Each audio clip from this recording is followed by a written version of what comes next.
భక్తి సమాచారం. వాట్సాప్ ఛానల్లో జాయిన్ అవ్వండి. అన్ని విశేషాలు ఎప్పటికప్పుడు తెలుసుకోండి.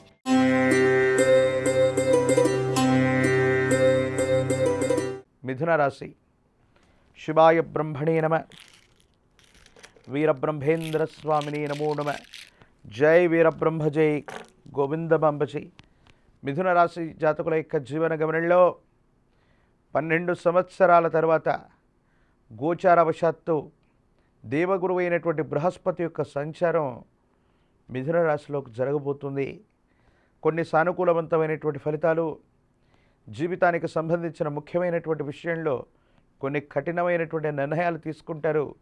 జీవిత భాగస్వామి అవ్వచ్చు, కుటుంబపరమైనటువంటి అంశాలు అవ్వచ్చు, వ్యక్తిగతమైనటువంటి జీవితం గురించి ఎక్కువగా ఆలోచించే మీరు కొన్ని పరిస్థితులతో రాజీ పడుతూ కఠినమైనటువంటి నిర్ణయాలు తీసుకునేటువంటి అవకాశం ఉంది. ఆర్థికపరమైనటువంటి అంశాలు బాగున్నాయి. ఆరోగ్యపరమైనటువంటి స్థితిగతుల పట్ల మాత్రమే జాగ్రత్తగా ఉండటం చెప్పదగినటువంటి సూచన. మీ గర్భవాసాన జనించిన సంతతి, వారికి సంబంధించినటువంటి భవిష్యత్తు గురించి ఎక్కువగా మీరు ఆలోచన చేస్తూ ఉంటారు.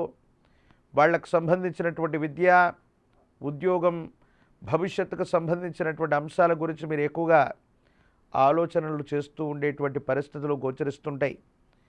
ఏది ఏమైనప్పటికీ కూడా మిథున రాశి జాతకుల యొక్క జీవన గమనంలో బృహస్పతి యొక్క సంచారం కొన్ని అద్వితీయమైనటువంటి అవకాశాలను తీసుకొస్తుంది.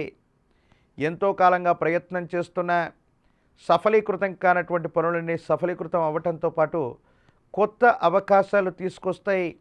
ఇవి జీవిత లక్ష్యాన్ని నెరవేర్చేటువంటి పరిస్థితిగా గోచరిస్తూ ఉంటుంది. కానీ కొన్ని పరిస్థితుల నేపథ్యంలో జీవిత భాగస్వామి అవ్వచ్చు, కుటుంబానికి సంబంధించినటువంటి కొంతమంది వ్యక్తులతో మీ కఠినమైనటువంటి సంభాషణ వారిని మీకు దూరం చేసేటువంటి అవకాశం ఉంటుంది. ఎవరినైతే ఆప్తులుగానో, ఆత్మీయులుగానో, మీ కుటుంబ సభ్యులుగానో, లేక అంతకంటే ఎక్కువగా మీరు భావన చేస్తున్నారో అటువంటి ప్రత్యేకమైనటువంటి వ్యక్తులతో మాత్రం ఏదో సందర్భంలో విరోధం ఏర్పడేటువంటి అవకాశం ఉంది. ఇది మానసికమైనటువంటి సంఘర్షణకి తావిచ్చేటువంటి అంశం. వృత్తి ఉద్యోగ సంబంధమైనటువంటి అంశాలు బాగున్నాయి. కార్యాలయంలో మీ యొక్క స్థాయి పెరుగుతుంది. బదిలీలు జరుగుతూ ఉంటాయి. వృత్తి వ్యాపారం వృద్ధి చెందేటువంటి అవకాశం కూడా కలుగుతూ ఉంటుంది.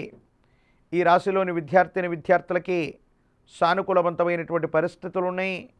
రాజకీయపరమైనటువంటి రంగాల్లో ఉన్నటువంటి వాళ్ళకి అత్యంత అనుకూలవంతమైనటువంటి స్థితిగతులు ఉండబోతున్నాయనటంలో ఎటువంటి సందేహం కూడా లేదు.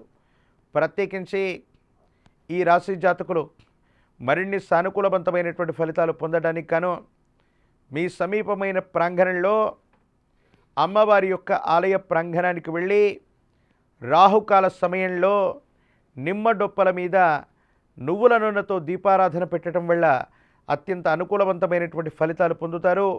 రాహుకాల సమయంలో మాత్రమే మీ సమీప ప్రాంగణంలోని అమ్మవారి యొక్క ఆలయ ప్రాంగణానికి వెళ్ళి నిమ్మ డొప్పల మీద నువ్వుల నూనెతో దీపారాధనను వెలిగించండి. మరిన్ని సానుకూలవంతమైన ఫలితాలని తప్పకుండా పొందేటువంటి అవకాశం కనపడుతూ ఉంటుంది. For more videos like this, subscribe Big TV channel.